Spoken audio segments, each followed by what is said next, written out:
Looking at Unit A, 3.1 to 3.2. In this part of the unit, we're going to explain how the teaching role involves working with other professionals and explain the boundaries between the teaching role and other professional roles. As a teacher, you may be frequently signposting individuals for many reasons. Now, the reasons why we do signpost is by working with other professionals, it ensures the outcome for the learner is a positive one. Remember, you're not going to have the skills and qualifications to deal with all your learners' needs. So if you can't help them on this occasion, it's important that we refer them, which we will speak about in a moment. It's also a legal responsibility to work with others when we talk about prevent or safeguarding issues, which again we'll address in a moment's time. But remember, signposting is your friend as a teacher. We're not expecting for the teacher to do every single role because there are many boundaries to that. Boundaries can include time, finance, maybe it's your knowledge or the syllabus. Maybe the environment you're in is not suitable to suit the learner's needs at that current time. You may need to change the equipment. When we look at your professional boundaries, what you need to work within. It's important not to overstep your professional boundaries. Don't try and take on too much. Don't be afraid to ask for help or advice. An example could be if you're delivering a health and safety course, maybe a first aid course.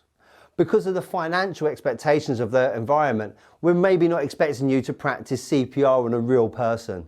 In this part, we'll bring in the mannequins to deliver your first aid section. Other parts of health and safety could be role play. Because of finances, it could be very expensive to release several fire extinguishers to do fire safety training. What you may want to do is practice and rehearse your fire escape routes instead. In a previous role, when I've worked with training bus drivers on their courses and the qualifications, often we do a lot of classroom work before those bus drivers were allowed out onto the buses to ensure the quality was there and that the finances were maintained. It's important for a trainer to be aware that where can you refer particular individuals. Now, as a trainer, I've referred people to the Citizens Advice Bureau. Maybe for housing, you might want to speak to the local authority. But you may also refer individuals who need additional learning support. So it might be a case of, in my experience, we had a learner who's finding it challenging to come along to every session. So we signpost them to online training or where they could access IT at the local library and the times that was available.